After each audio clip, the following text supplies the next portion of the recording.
Bom, estou colocando aqui para gravar. Depois eu vou colocar esse material para vocês, tá? Em algum link na internet para que vocês possam ter acesso novamente a ele. Então vamos começar aqui, retomando então alguns tópicos gerais que com certeza já foram tratados. Alguns outros pode ser um avanço no que vocês já receberam de ensino, tá? Para que a gente possa se situar aqui, ok? Dentro dessa segunda parte da epístola aos Efésios. Então vamos lá, alguns tópicos são importantes. Primeiro, a estrutura geral de Efésios. Dentro dessa estrutura, vocês certamente viram que a carta pode ser dividida, geralmente, em duas grandes partes. Os 3 primeiros capítulos, eles versam a respeito justamente da salvação operada por Deus, e essa salvação, entre outras coisas, para o apóstolo Paulo, diz respeito a quê? A humanidade que estava apartada de Deus, é agora reconciliada com Ele, mediante a cruz de Cristo. Tá ok? Então, Paulo vai trabalhar isso no capítulo 1, 2 e 3. Esse é um ponto fundamental para a gente, tá? Nesse sentido, é muito interessante também a compreensão de que esta salvação operada, ela também faz com que a humanidade, que era separada em duas, judeus e gentios, se tornem uma única e nova humanidade. E aí vocês com certeza viram ontem, nos 3 primeiros capítulos, o muro da separação, que por causa da cruz de Cristo já não existe mais. Então a humanidade está reconciliada. Esse dado é muito importante. Então, humanidade reconciliada com o Pai, humanidade reconciliada entre si, a partir desta graça de Deus, da salvação que nos é dada mediante Cristo Jesus. Então, os 3 primeiros capítulos de Efésios são justamente esse tema. Agora, quando nós passamos para o conjunto do capítulo 4 ao capítulo 6, estamos no segundo momento do escrito. Paulo tem um tom muito mais exortativo. Aquilo que foi exaltação e louvor a Deus pela salvação operada, agora passa a ser um conjunto de exortações. Paulo agora, como se dissesse de uma forma simples, ele está justamente dizendo que aqueles que receberam a salvação precisam respondê-la com uma prática concreta de vida. É isso o que está agora nos capítulos 4, 5 e 6. Então, Paulo vai tratar de exortar estes cristãos a viverem de acordo com a salvação recebida. E um dos tópicos mais importantes dentro desta prática é justamente a vivência da unidade. Então o apóstolo Paulo vai trabalhar a unidade, entre outras coisas, como uma resposta fundamental à salvação operada. Esse é um ponto. Então nós vamos estudar o capítulo 4, 5 e 6, tá bom? Eu vou trabalhar com vocês esses elementos. Algumas perícopes eu vou aprofundar mais, outras a gente vai fazer a leitura comentando mais rapidamente, dado, claro, o tempo que nós temos, que é bastante escasso, que é uma carta realmente muito bonita, muito profunda, tá? Vamos trabalhar agora rapidinho, só en passant, um dado que talvez já tenha sido trabalhado, se não agrega, então, tudo aquilo que você já viu, que é o tema da eclesiologia dentro desse escrito. Tá, professor, mas o que é eclesiologia? é a visão que se tem de igreja. Qual é a concepção que se tem de igreja? Dentro da carta aos Efésios, tá bom? Há um avanço na compreensão do que é a igreja. Qual é esse avanço que está posto? Vou só abrir um parêntese. Nós estamos às portas do sínodo que vai tratar a respeito da sinodalidade. E eu preciso deixar muito claro para vocês algo interessante.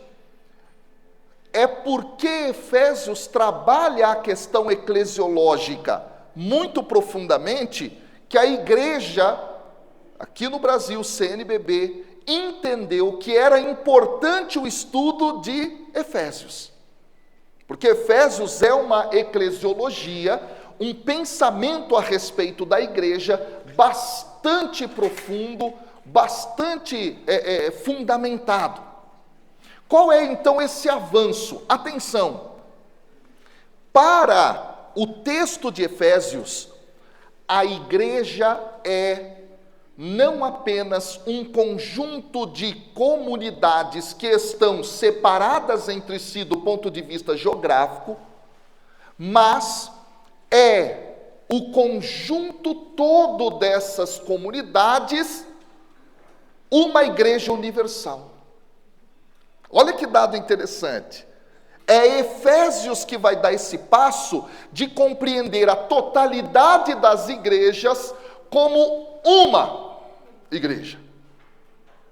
Por isso que o tema da unidade dentro de Efésios é tão forte.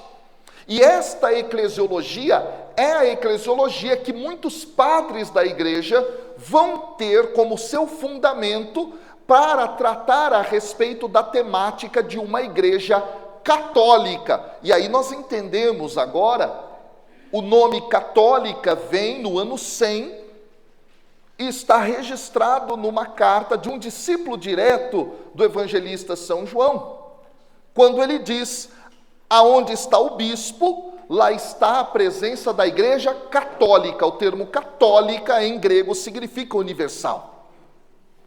Então, esta eclesiologia está lá em Efésios, e ela vai ser perpassada ao longo dos séculos. Então, a igreja universal é um corpo. Todas as comunidades espalhadas pelo mundo formam um só corpo, tem uma só fé, um só batismo, um só Senhor. A gente vai ver isso já já aqui no capítulo 4. Tudo bem até aqui, pessoal? Então essa eclesiologia é importante. E ela é, na realidade, e aí entenda bem esse processo, ela é uma decorrência da salvação operada. Então, o Senhor operou a salvação mediante Cristo, fez o processo da reconciliação. A unidade é resposta que a gente deve dar a essa reconciliação estabelecida. Está claro isso? Tudo bem? Então essa temática ela é fundamental. Vamos avançar então um pouco mais agora. Olhando para os capítulos 4 a 6, vocês viram até o 3 ontem, não foi isso não? Ótimo. Então, olhando para os capítulos 4 a 6, qual é o lugar que eles têm dentro da obra? No capítulo 4, a partir do versículo 1, nós temos uma mudança estrutural na carta. Já comentei ela aqui no início, mas volto para ratificar essa compreensão. Paulo agora passa a exortar a uma prática, tá, para a comunidade. E aí olha que dado interessante. Todo o conjunto, a partir do capítulo 4 até o 6, será organizado por exortações que Paulo vai fazer. E aqui mostro a vocês um pouco dessas exortações, tá? Vamos lá. Do capítulo 4, versículo 1 ao 16, Paulo vai trabalhar, nós vamos ver, é o primeiro texto que vamos estudar aqui. Paulo trata de exortar aos cristãos viverem em unidade. Aí, ele começa a trabalhar do versículo 17 do capítulo 4 ao 5:14, apelos para uma vida transformada. Então, nesse momento, ele vai falar do novo homem, do novo ser humano, portanto, também da nova mulher, recriados à imagem de Deus. Então, ele vai falar sobre isso. Dentro dessa concepção, voltou. Dentro dessa concepção, ele vai começar a trabalhar os relacionamentos que devem ser mudados à luz da graça da salvação recebida. Então, nesse momento, ele vai falar sobre o relacionamento familiar, sobre o relacionamento dos irmãos da comunidade, vai falar a respeito dessa prática cotidiana. Como é que eu lido com você? Como é que você deve lidar comigo? Como é que nós, membros desse corpo místico de Cristo, devemos nos tratar? Então, Paulo trabalha isso aqui. Depois, ainda nessa tônica bem prática, Paulo vai terminar falando a respeito dessa guerra espiritual. É o texto famoso que todo mundo conhece, né? Todo mundo quer estudar, que é o da tal armadura do cristão. Vamos entender um pouco melhor o que isso significa daqui a pouco, tá bom? Nesse sentido, então, todos esses temas, todos esses assuntos estão ligados justamente a esse apelo inicial do capítulo 4, só me desculpem a letra, tá, pessoal? Porque escrever aqui nessa tela é uma benção. Capítulo 4, versículo 1 até o 16. Então, esse é o apelo inicial, tá? Que é o apelo à unidade.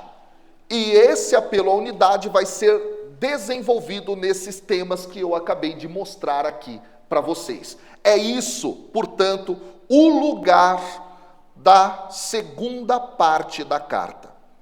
Bom, o ponto de vista de Paulo aqui é que a mudança do comportamento moral, das relações familiares, é necessária para os crentes, para os cristãos da igreja, e isso é, para Paulo, uma prioridade. Ponto. Tudo bem até aqui? Então, o que, em outras palavras, Paulo quer dizer? Se você recebeu a salvação, não tem como deixar de viver unidade aqui, ó. Não é só unidade com Deus, mas é unidade aqui entre nós. Na prática, tem que viver este processo. É o que Paulo está dizendo. Ok? Vamos então para a primeira perícope que a gente vai trabalhar aqui de forma um pouco mais pormenorizada, que é a base da segunda parte da carta, que é o capítulo 4, versículo 1 ao versículo 16. Então, o tema geral dessa parte é o corpo de Cristo, ok? Como é que esta parte se organiza? Vamos quebrar esses 16 versículos em pequenas partes, e é isso que nós teremos. Olha só, do capítulo 4, versículo 1 a 6, Paulo trata a respeito da unidade do corpo de Cristo. E ele trabalha essa unidade do corpo de Cristo, fazendo um apelo à unidade dos versículos de 1 a 3, depois mostrando qual é a base dessa unidade nos versículos 4 a 6. Tudo bem até aqui, pessoal? Estão me acompanhando aí, sim ou não?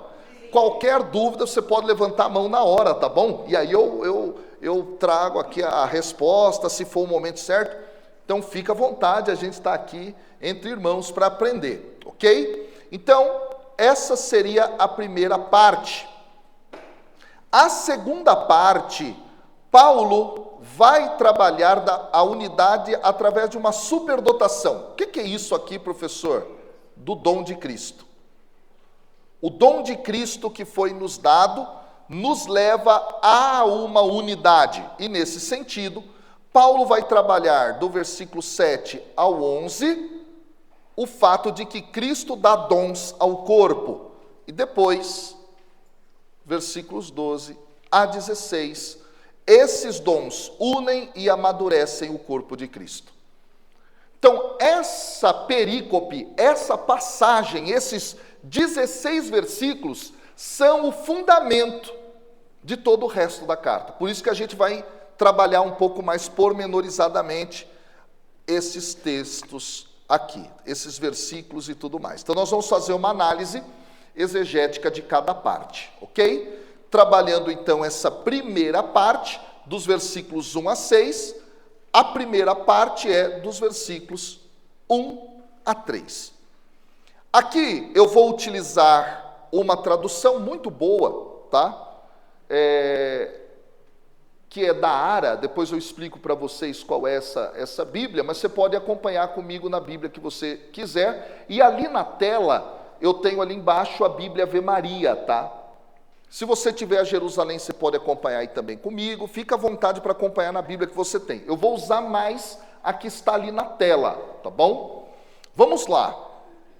Diz o apóstolo no versículo 1, rogo-vos, pois, eu, o prisioneiro no Senhor, que andeis de modo digno da vocação a que fostes chamados, com toda a humildade e mansidão, com longanimidade, suportando-vos uns aos outros em amor, esforçando-vos diligentemente por preservar a unidade do Espírito no vínculo da paz.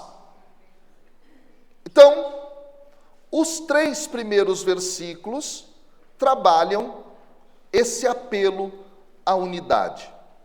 E nesse sentido, vamos trazer aqui à tona alguns detalhes que estão colocados nesse primeiro versículo aqui.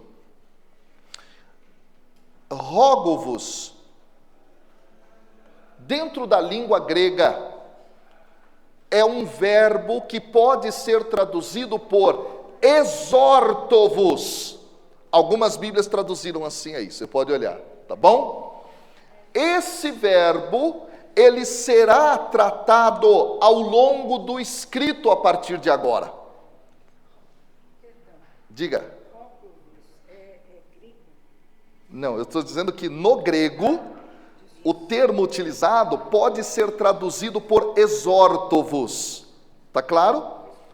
Então, neste caso aqui, o texto da segunda parte da carta vai trazer esse tom de uma exortação. Paulo vai trazer os irmãos para perto e vai dizer, olha, a partir de agora eu estou dando direções concretas para vocês. Então aqui um novo tom na carta se abre. E aí Paulo, que sabia muito bem utilizar a retórica, ele continua dizendo o seguinte: pois, em grego, o que está traduzido aqui por pois, também pode ser traduzido como portanto. Ou, logo. Ou, assim. O que isso significa, professor? Paulo está fazendo uma ligação com aquilo que ele falou no capítulo 1, 2 e 3. A salvação operada. Portanto, assim, dessa forma, logo, se vocês receberam essa salvação, eu estou exortando vocês. E aí, olha que dado interessante. O apóstolo Paulo vai utilizar uma expressão, prisioneiro no Senhor. Uau! Aqui 2 sentidos. O primeiro deles é um sentido factual histórico.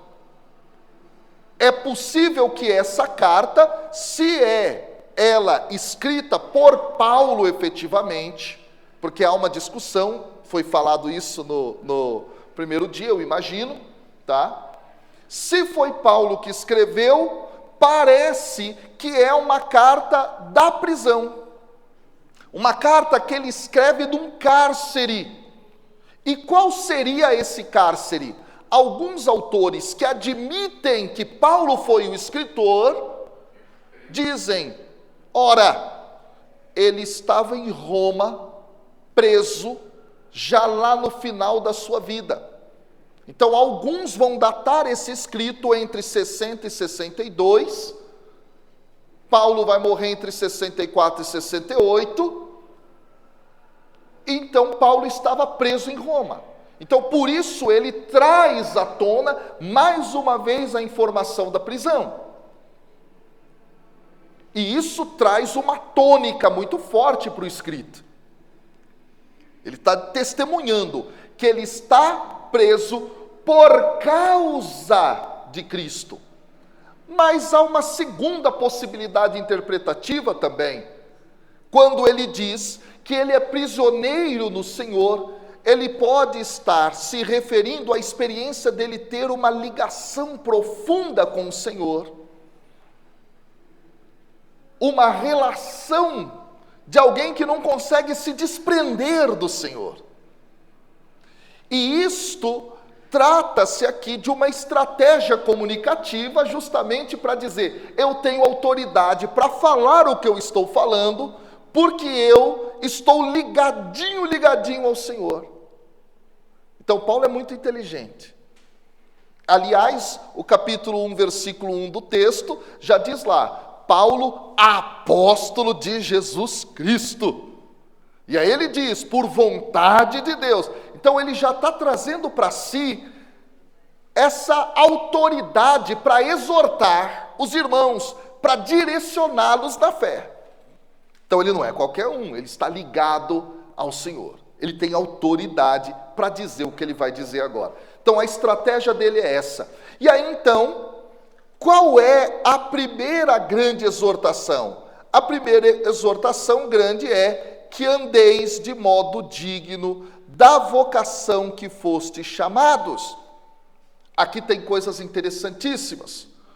O verbo que está aqui traduzido por andeis é um verbo que é utilizado bastante. Peripateó em grego. Peripateó significa andar e também tem o sentido moral de modo de vida. Por isso que algumas traduções colocam lá que vocês se comportem, tá? Algumas traduções que vocês se comportem de modo digno, porque aqui há este sentido de modo de vida, caminho como modo de agir. Então Paulo diz, vocês devem andar ou devem viver de acordo com a vocação a que vocês foram chamados. Olha que dado importante. Então, vocês foram chamados, lembra lá no capítulo 1, 2 e 3, ele fala da predestinação, fala tudo aquilo que vocês viram aqui ontem, possivelmente, lendo o texto, viram. Então, vocês foram chamados, agora caminhem com dignidade, vivam de acordo, ou seja, não dá para ser um cristão que não viva de acordo com a salvação operada. Não dá para viver, como o saudoso João Paulo II dizia, um ateísmo prático. Você diz que crê, diz que foi alcançado pela graça de Deus, mas não pratica, então não dá.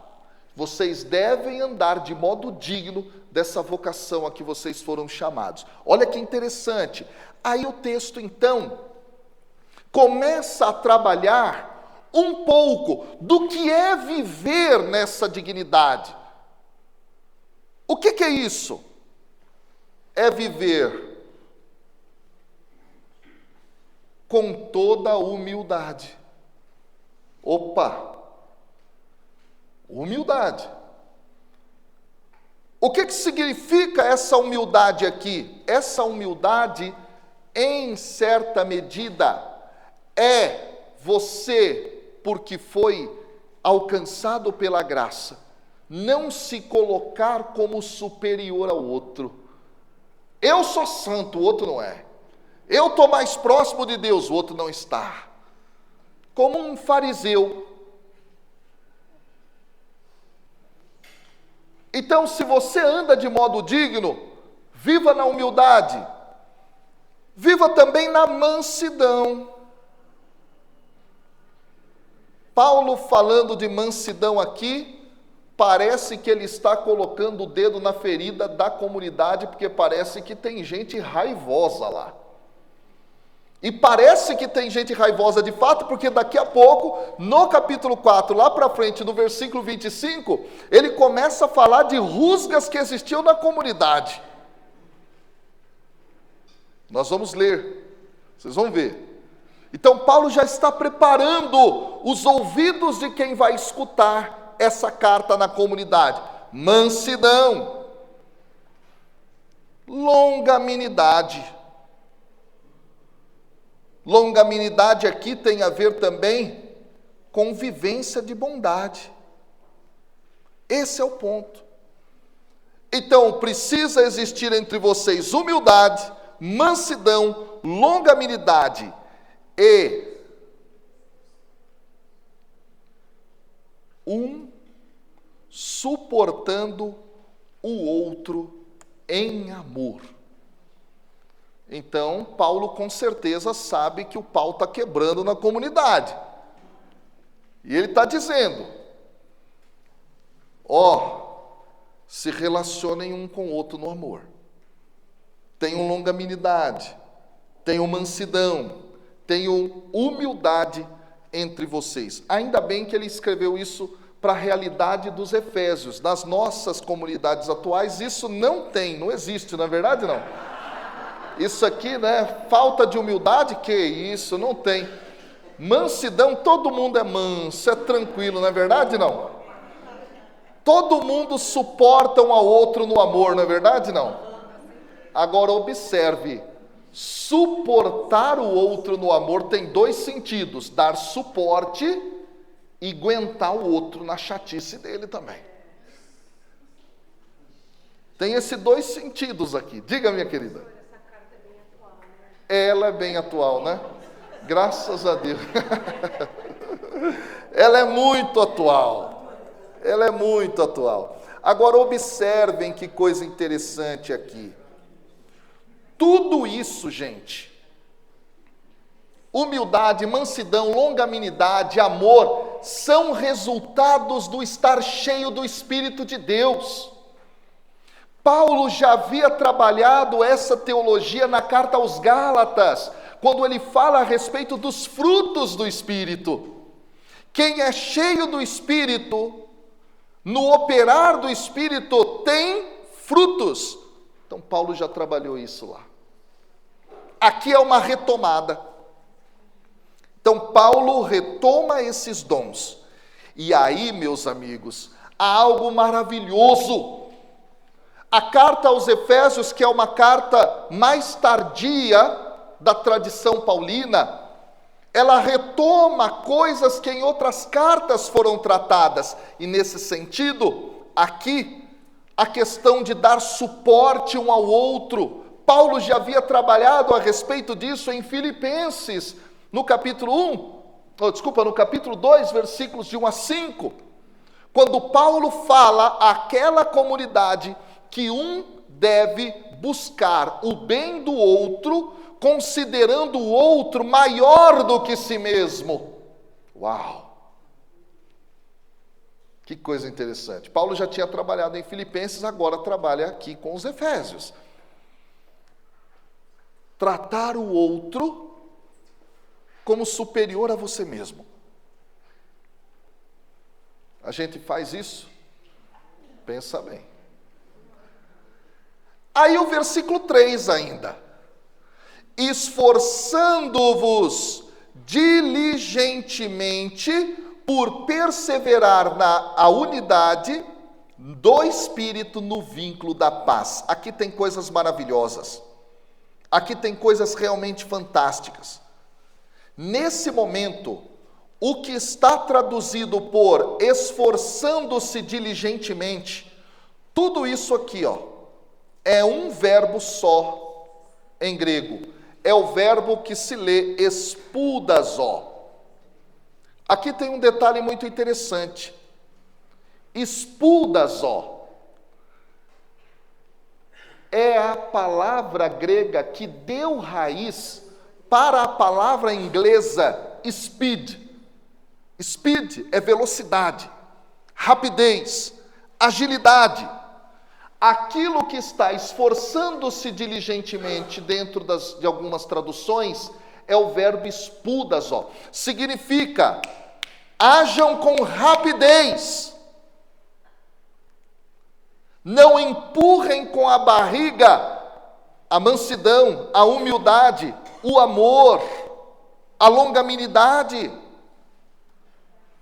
Ou seja, sejam apressados a viverem os frutos da graça de Deus na vida de vocês.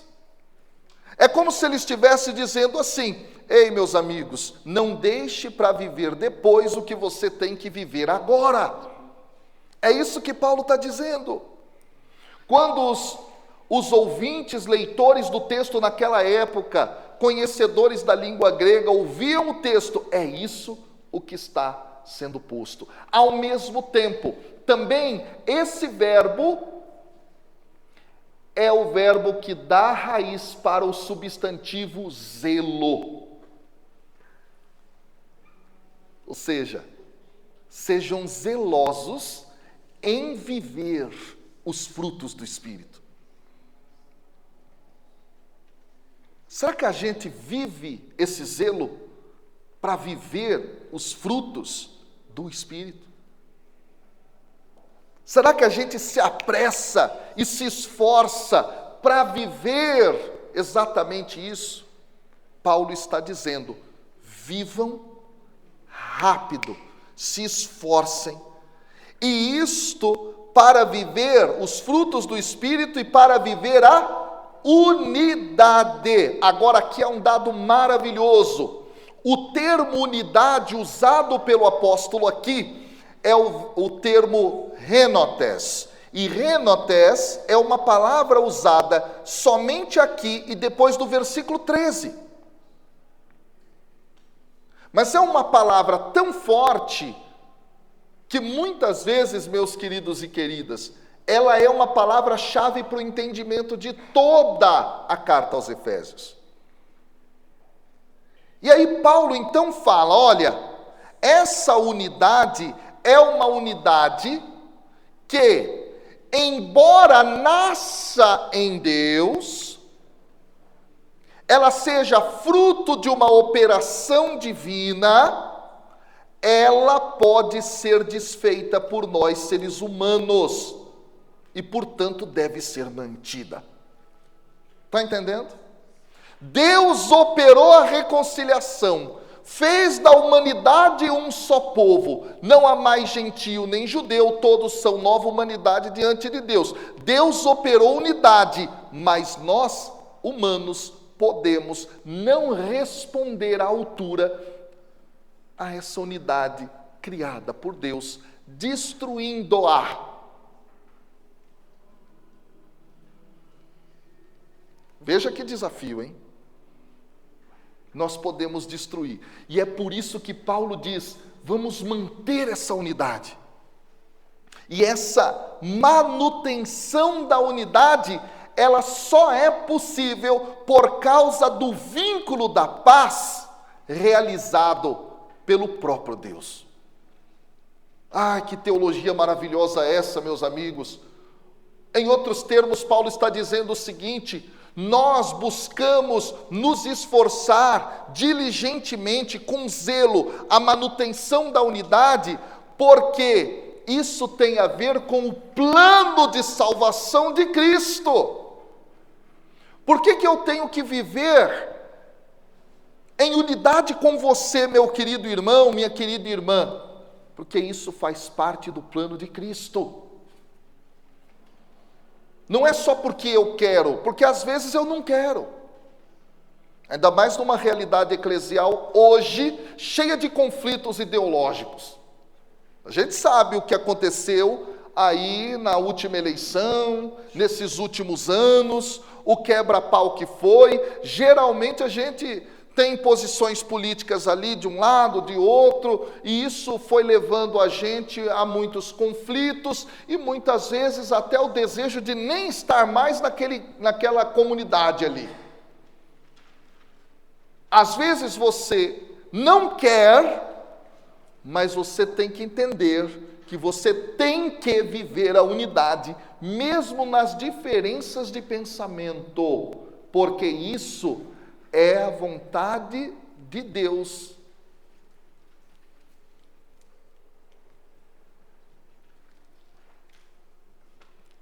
Meus amigos, não é fácil não. Vocês estão entendendo aqui o drama da coisa? Não quero estar com aquele tipo de gente que pensa aquele tipo de pensamento. Porém, não é o meu querer, é a vontade de Deus, que estabelece o vínculo da paz. Tudo isso é Deus o motivo. E porque é Deus o motivo, eu estou com você. E daí a beleza da Igreja Católica. Católica universal, abraça. Tem gente que pensa de um jeito, tem gente que pensa de outro. Mas nós estamos unidos porque temos um vínculo que é muito maior do que os vínculos político-ideológicos. É Cristo que nos uniu. Tá claro? Tá claro, mas é difícil, né? Não é fácil, não. Então, nesse sentido, por causa da obra de Cristo, nós crentes, de diversas origens, nós estamos ligados em um relacionamento, uns com os outros, tanto espiritual quanto ideologicamente. No sentido ideológico aqui, eu usei esse termo importante aqui, que é uma provocação mesmo. Se você compreender que a fé é uma ideologia, não é, mas eu só usei como uma provocação aí no slide. Então a ideologia maior do que a esquerda ou direita ou o centro é o Evangelho. Abra-se um parêntese para dizer, o Evangelho não é ideologia. Ele deve estar acima de qualquer ideologia para ser o horizonte crítico de qualquer ideologia. Mas se você entende o Evangelho como ideologia, então o Evangelho tem que superar, seja a esquerda, seja a direita, seja o centro, seja qualquer coisa, porque o Evangelho tem que ser o seu horizonte crítico. E é esse Evangelho que cria entre nós unidade. Então eu sempre gosto de falar para os meus alunos seminaristas aí na faculdade de teologia, já há quase 10 anos dando aula ali.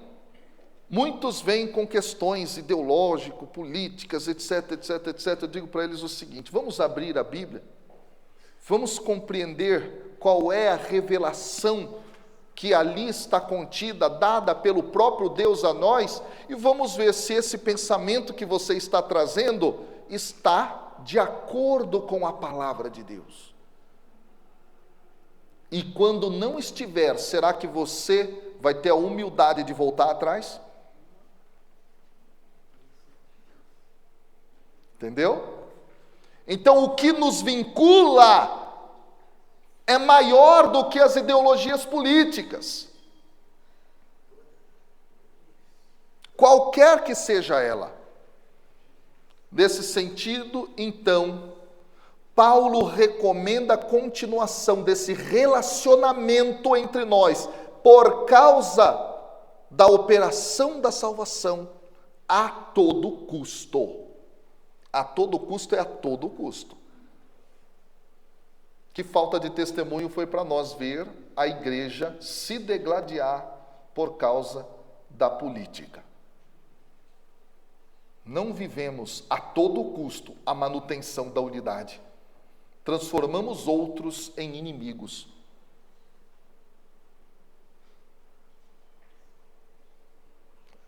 Esse texto é para os tempos atuais, hein, gente? Aí estamos agora dos versículos 4 a 6. É a base para a unidade. Então, nos versículos 4 a 6, eu já coloco já ali o texto, tá? O que vai acontecer aqui, ó? Paulo vai reforçar a primazia da unidade na igreja, observando 7 identificadores. 7 identificadores que devem ser compartilhados por todos aqueles que creem. Dessas 7 verdades, Paulo vai listar 3 nesse primeiro versículo, e depois ele chama a atenção para o fato de que todos os crentes fazem parte de um só corpo. Ok? Me acompanha, eu estou fazendo a síntese aqui. Em seguida, Paulo afirma, olha só, que há um só Espírito que chamou as pessoas, bem como uma só esperança no chamado. Olha que dado importante. E os versículos 4 a 6, com a linguagem que traz, olha só que dado maravilhoso, pode ter sido parte de um credo da igreja primitiva, que era rezado em algumas liturgias. Então nós vamos agora a esses versículos de 4 a 6 e vamos identificar esses elementos. Agora eu vou ali para o texto da Bíblia Ave Maria, tá? Vamos pegar aqui.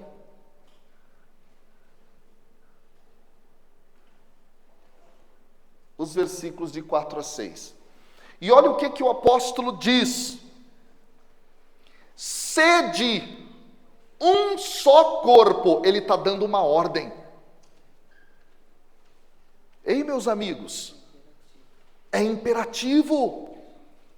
Sede um só espírito, assim como fostes chamados pela vossa vocação a uma só esperança. Vocês observaram? Ele usou o termo vocação lá atrás e usou aqui de novo. Portanto, a nossa vocação de pessoas que foram alcançadas pela graça da salvação é viver a unidade.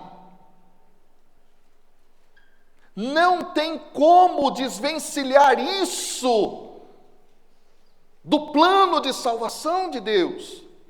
A unidade é um fundamento. E aí olha que dado interessante. Nós fomos chamados a uma só esperança, todos nós aqui. Independentemente do lado político que a gente tenha, nós temos uma esperança em comum, que é muito maior do que qualquer outra esperança que nos é dada por qualquer um desse mundo. É uma esperança dada pelo próprio Deus a nós. Isso deve ser o nosso vínculo, meus irmãos. Essa esperança única. Agora, a que Paulo se refere quando fala dessa esperança? E há discussões. Alguns vão jogar essa esperança para o horizonte último da história, escatologicamente falando, a esperança dessa eternidade com Deus, por exemplo. E outros vão falar da esperança ligada a esta relação que devemos ter entre nós de unidade. Essa seria a nossa esperança, vivermos unidos.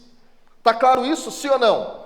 Então aqui há essa possibilidade interpretativa também. Aí ele diz, há um só Senhor. Eu gosto tanto dessa expressão dele, porque quando ele diz há um só Senhor, você não é Senhor, nem eu sou Senhor, nem você é a Senhora. Só há um Senhor na igreja. Há só um que direciona, a partir da sua revelação, do seu mistério, da sua vontade. É o Senhor, Deus. É a Ele que devemos seguir.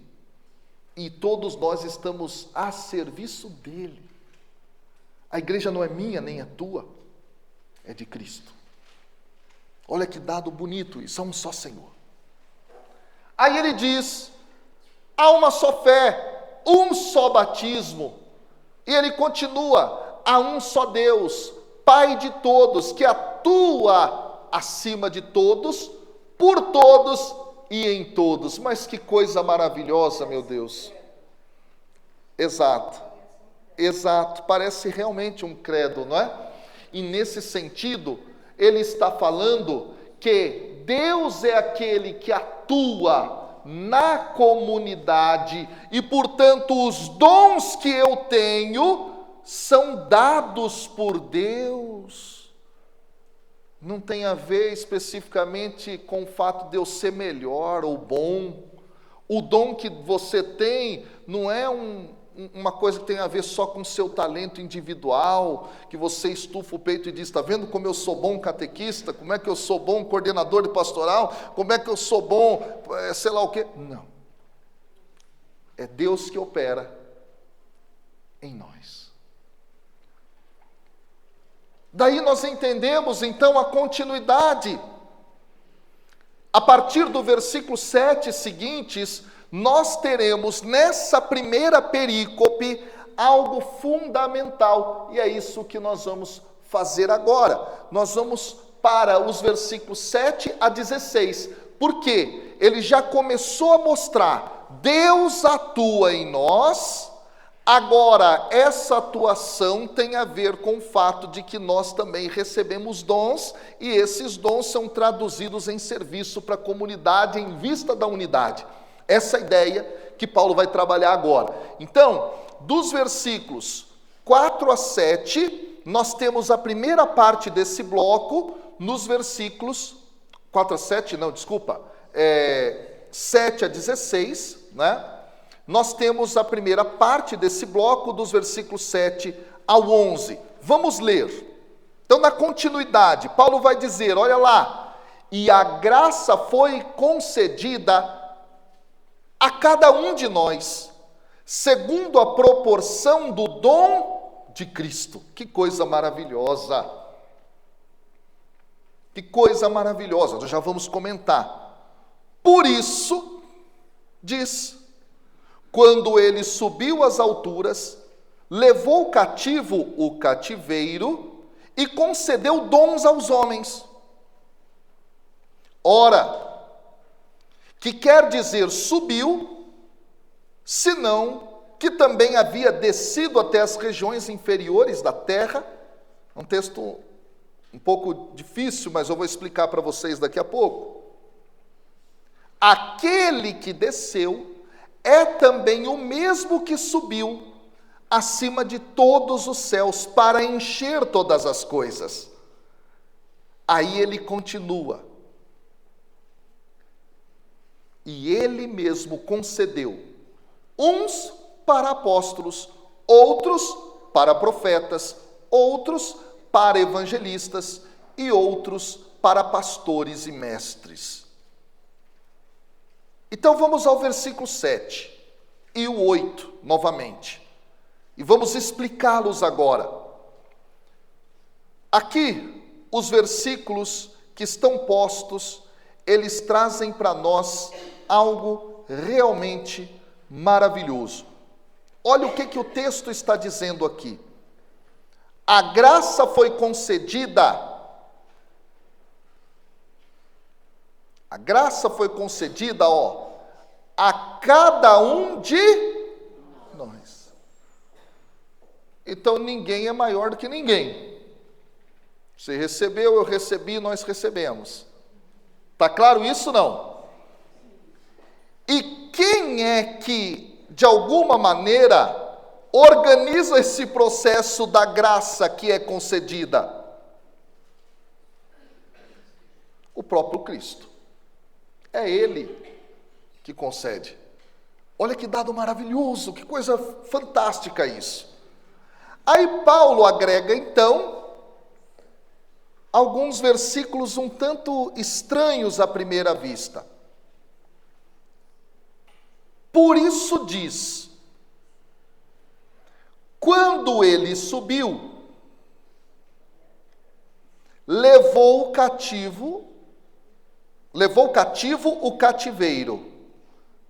Aqui é a ascensão de Cristo, a vitória dele sobre a morte. Essa vitória dele sobre a morte acaba com o cativeiro. Ou seja, ele vence a morte. E porque vence a morte, ele concede dons à humanidade. Então aqui, alguns comentadores falam a respeito do derramamento do Espírito Santo. Assim, é a teologia de Atos. Ele sobe, o Espírito desce, dotando a comunidade de dons. Então, alguns vão fazer a relação justamente dessa linguagem com o evento de Pentecostes. E esse evento de Pentecostes é um paralelo ao evento da subida de Elias ao céu e a concessão do Espírito de Elias a Eliseu, que continua a missão. Então, olha que detalhe interessante aqui. Parece ser a mesma teologia. Ele sobe e dá o seu Espírito para a continuidade da missão à igreja. Está claro isso ou não? Tá? Eu estou trabalhando isso na minha tese doutoral, esse paralelo entre o Pentecostes e Elias. É um detalhe interessante. É basicamente essa ideia mesmo. A subida de alguém, a concessão do Espírito e essa dotação dos dons aqui, para a continuidade da missão. Isso é o Pentecostes, isso é possivelmente o que Paulo está retomando aqui, e isso é um trecho de um salmo. Então ele pega um trecho de salmo, essa parte aí, é um trechinho de um salmo, tá? E ele dá uma nova significação, para falar desse processo da subida e da concessão dos dons. O senhor queria fazer uma pergunta? Respondeu, é que eu ia falar em Pentecostes. Isso, exato. É a ideia que está posta aqui. Já vou terminar para a gente ir para o intervalo. Aí a gente começa a entender esse conjunto de versículos aqui, né? Aí olha só. Ora, que quer dizer subiu, senão também aquele que havia descido até as regiões inferiores da terra? Então aqui, olha que detalhe interessante. Ele está retomando essa ideia de vencer a morte. Regiões inferiores da terra aqui é a mansão dos mortos. A gente reza no credo. Desceu a mansão dos mortos, né? Então, se ele subiu exaltado, foi porque ele serviu e no seu serviço morre e dá sua vida a todos nós. Um pouco é essa ideia que está colocada aqui. E aí o versículo 10. Aquele que desceu é o mesmo que subiu. Tá? Isso nos lembra o hino cristológico de Filipenses, capítulo 2, versículos 6 a 11, onde ele fala dessa descida do Senhor até a morte, e por causa dessa morte é que ele foi exaltado, e tem o nome que está acima de todo nome. Tá? Então esse detalhe é bastante interessante, Paulo está trabalhando isso. Eu não vou avançar aqui com vocês, tá? Em todos esses slides aqui, só para a gente preparar então para o próximo versículo, que vai ser o 11, que a gente vai ver daqui a pouquinho, depois do intervalo, tá? Então, eu estou me atendo a essa primeira perícope da segunda parte, porque ela é o fundamento de todo o restante da carta. A gente vai explicá-la até o versículo 17, e pós o versículo 17 a gente vai fazer uma leitura um pouco mais corrida de algumas outras perícopes importantes dentro do texto. Tudo bem, pessoal? Vocês estão felizes, sim ou não? Sim. Graças a Deus, então tá bom. Oi? É isso aí, padre.